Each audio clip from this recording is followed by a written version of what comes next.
so we are back today and I am doing my own nails. This was recorded, I don't know, maybe like a week ago. Today is Tuesday, the 23rd of January that I'm doing the voiceover. So I'm working on my own nails today and I took those long purple nails off. I had kind of like jammed a finger or two, so today I wanted to take a break on my long nails, and then I regretted them because they are just way too short. You guys will see. So I'm going in with my ball bit right now in reverse on 4,000 RPMs, and I'm just further pushing back the cuticle and getting it detached from the nail plate. I like to do it in reverse. It just, I don't know, works for me. Anyway, now I am going in with a fine sanding band. And I still have product on my nails right now. I just did a soak off, so I am getting up the rest of just kind of any loose acrylic and just kind of smoothing it out, so I have a smooth surface to start working on. Not smooth, like soft, but yeah, I don't know, that thing flew off. I was like, okay. But anyway, so I'm just kind of getting the leftover acrylic just flush with my natural nail so I can go ahead and glue on some tips. And then the tips that I'm going in with today are Zule's stiletto coffin tips. I bought them because she has refill sizes for them, and I am trying to find some tips that have refill sizes for my clients that I mainly use, and they get shorter nails, and so like shorter, like tapered square coffin nails. So I saw these, and so I wanted to try them out, and I ended up doing a coffin. But like I said, after I cut them, you guys, I was like, man. Okay, so I'm going in with Zule's Black Hole, A Galore & Co. number 46, and then just a random pink glitter, and then my Young Nails Core Clear. As always, my Bomb Nails Kolinsky brush. Here is a code for 15% off on Bomb Nails. It saves you quite a bit. 15% off is a very generous discount, so I definitely suggest that you use that code. Copy it exactly. Sometimes people forget like the X or the Z in it, or even the 15, and it doesn't go through. So just make sure you're copying it exactly. And now I'm going to start. I already did my clear layer, I think. Yeah, okay, I already did my clear layer, and then I'm just going in with my pink and my black, and then I do like an ombre, and then I add some glitter. So today's set is fairly simple. I really just miss doing pink and black nails. Those were my go-tos. I love how they turned out. I just wish they were longer. This is how I used to normally wear my nails, and they feel extremely short to me now. So anyway, I just want to thank everybody for subscribing and commenting and liking my videos. We are slowly getting up there. I'm still a very small channel, and I'm okay with that. I really enjoy all this, and I love talking about what I'm doing and explaining and learning still, because nails, you will always learn something. Like, it's never like you don't just get to a destination point. Like, you don't just, okay, I've mastered nails and now there's nothing else to learn, because there's constant like trends coming and new things, and you can always improve on something. And so I'm always trying to improve every time I do nails. So anyway, yep, I will let you guys kind of watch this, and I'm trying to keep this thin so that way I can encapsulate. And yeah, so anyway, have fun, guys. Watch this. I will let you guys just chill and watch, and I'll be back in a little bit.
All right, guys, I'm back. So, I just wanted to kind of put in here, when you're working with black, you need to work obviously very differently. So if you can see, like when I wipe in two different spots, okay? Like, when I'm like almost wiping acrylic off, I'm wiping straight under my nail, but then before and after I go into my dapping dish, I'm wiping off to the side. That's to get my brush fully clean. And then when you start working around the skin, you need to be extremely careful, because you can stain your skin. And I did in here, you know, it happens. But black is just something that you just got to learn to work with, and just do the best you can, really. So I just wanted to add that in there, that I work really, this is sped up, but I am working very carefully around my cuticle and very slow. And then I do make sure that I'm kind of wiping in two different spots. And so that helps keep my monomer not so dirty, and just keeps my brush good and everything like that. So I did just want to add that in there. And then on my next nail, okay, and when you're cleaning the cuticles, real quick, when you're cleaning the cuticles, like, you want to make sure that you're going in there with a clean brush first, because if you try to wipe the cuticles like normal and you have any black residue on your brush, like, you are going to get it on your cuticles, or just the monomer touching the black acrylic while you're, you know, going around your cuticle will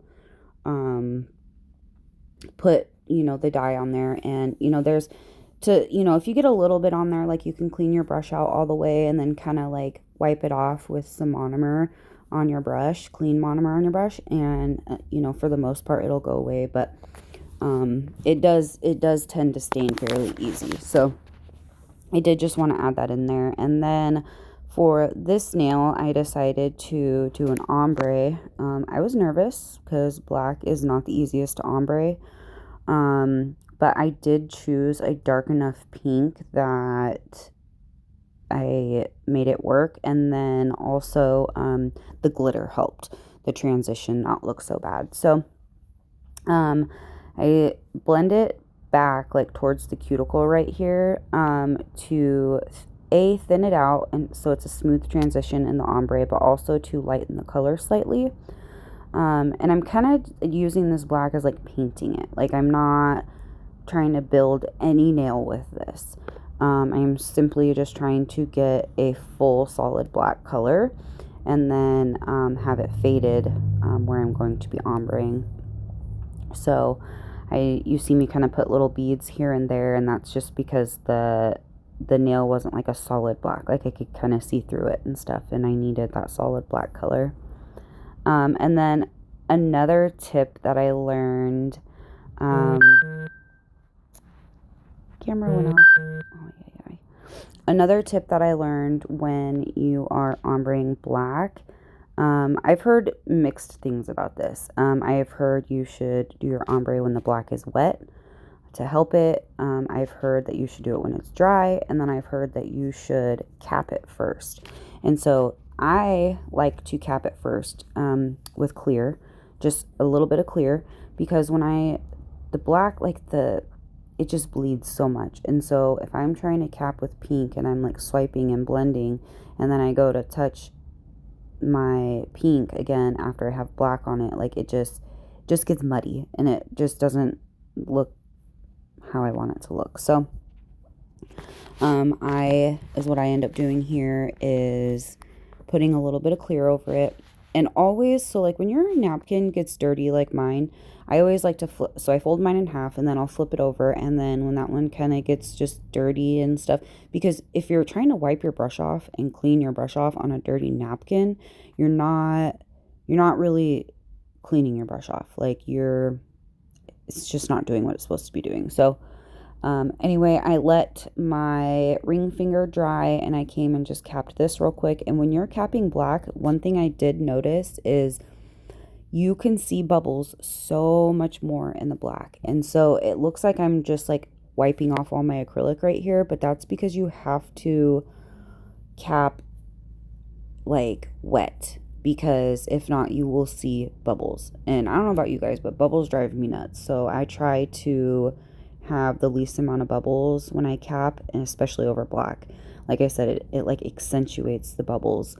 So I'm just kind of wetly capping this black.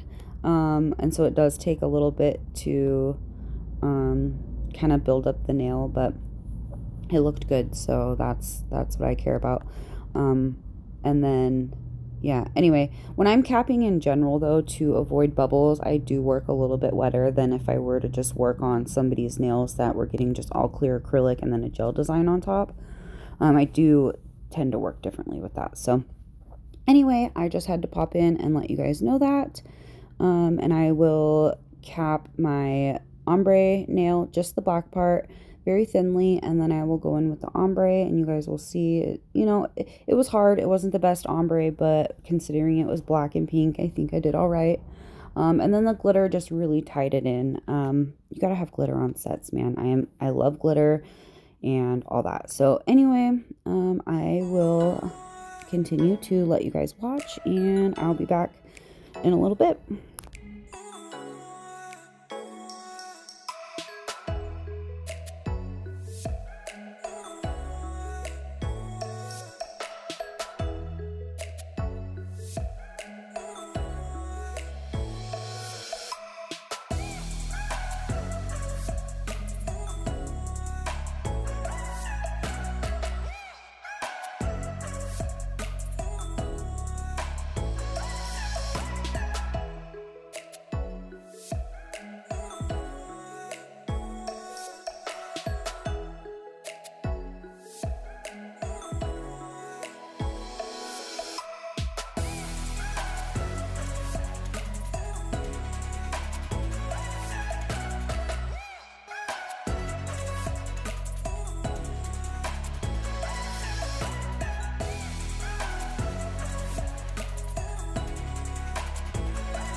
All right, and we're back for my filing routine. I've been using these 4 Pro nail files, 100, 180 grit. They're okay. They're definitely good for just one use, and then you toss them out, which I like because that's what I do for clients.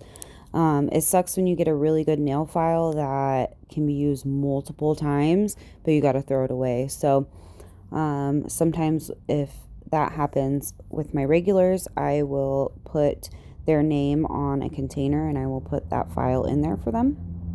And I'll use it like 2-3 times for them. But these ones have been perfect because they're just a one-time use and then you toss them. I bought a pack of, I believe, 50, and they've lasted me quite a while. I am getting to the end of it, and I will definitely buy another one. But I do like, for my long nails, I do like to use a coarser grit file, and I like to use the square zebra ones. But these work, and I get the job done. Anyway, I am going, and as always, but if you're new here, I go in and I clean up my shape and my free edge, and then I go over my nails, and I start at the sides on each side, and I kind of angle them down so that way the curve of the nail is there, and then I meet in the middle basically. And I look at it from all different angles, because if you look at your nail just from above, like, you're gonna miss a lot, and so you need to look at it from each side, literally from every single angle that you can. And I used to hate filing because I didn't understand, like, how to get the structure of the nail and my application. Like, I would do my application different every time. So once I started getting a routine of my application down, like, because I used to start, sometimes I'd start at the cuticle, other times I'd start closer towards the bottom, and it just, my nails were lumpy bumpy. And then when I would file, I would just go in and randomly file. Like, I didn't have a filing routine. Once I got a filing routine, that's when my nails started looking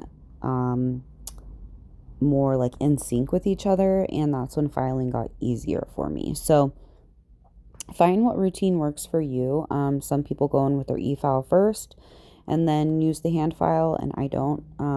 This is what works for me, and so, I do the same thing on every nail, like the same routine, and so they turn out looking alike, more than when I just went in randomly and started filing. So I am going to make a shaping video here shortly. I can't decide if I want to do it on my hand or have like a model come over and do it, because I want to get really in depth with it and like draw on the nail so you guys can actually see like how to file and stuff. So haven't quite decided that yet, but anyway, so I take care of just basically most of the nail. I leave kind of the apex and cuticle area for my bit. And yeah, this routine just works great for me. And the more you do it, the more it becomes muscle memory, and then the faster that you get. So I don't know. I used to want to give up, and I used to hate filing, and I wanted to give up, but you just got to practice, practice, practice, and don't give up. Like, even on days when literally I stopped doing acrylics crying because I was so frustrated. I just couldn't get it. But I didn't give up, and now, I'm doing a lot better. And I still am improving all the time. So anyway, yeah, I will let you guys watch this for a little bit, and I'll be back.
All right, and now we are using my e-file. So I believe for this one I was using my Fine 5-in-1.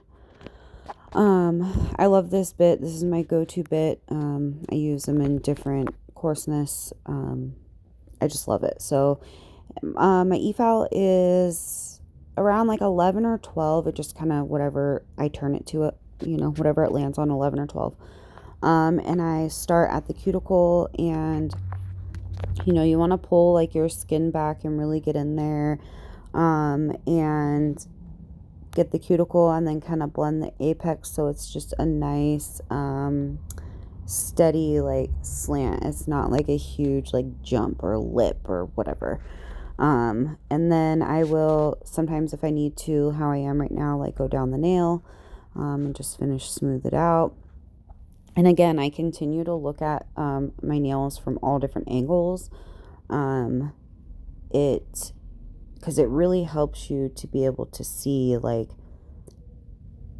everything you need to file, basically. So, and I just do it until I'm happy. And some nails take a little bit longer to get that look that I'm looking for. And then sometimes is what I'll do is, if my free edge isn't coming out as straight as I need it to, I will take this bit and kind of go under it to kind of thin out the free edge, to almost make like a little C curve. I definitely noticed that helps. I think it's on this finger, my pointer finger, where I do that, because they just weren't coming out straight and snatched like I like them to. So I will go in and kind of thin out the free edge, kind of give it a little C curve look, and then retouch up the edge with the hand file, and it helps. And also as I'm filing, I will dust off my cuticle area so I can get in there and really see, because the dust just kind of blocks my vision or whatever. So yep, I just keep looking and filing and doing it until the cuticle looks sealed and I have a nice like slope of an apex and an even good structure of a nail. So yep, that's what we're doing here. Okay, so see right here, like I'm kind of thinning out the edge so that way I can perfect the free edge with it being straight.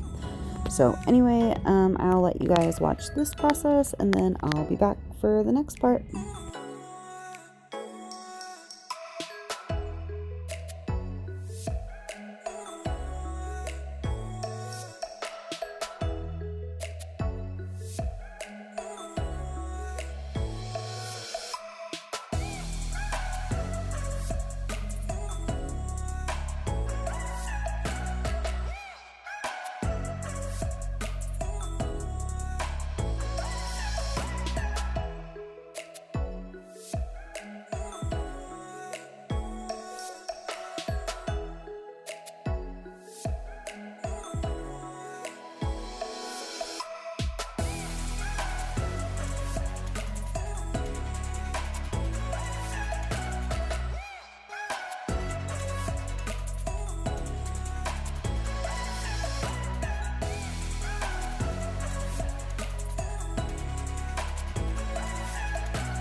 Alright, so now I am using my sanding band from the beginning. And I have this on about 8,000 RPMs, and I am just going over the entire surface of the nail to finish filing, basically. Like some people buff at this point. This is my finish filing, my buffing. I like to use the sanding band rather than a buffer. I feel like the buffer, anytime I've tried to do it, maybe I had the wrong buffer, but I got the nail too smooth, and then the gel polish did not adhere to it very well.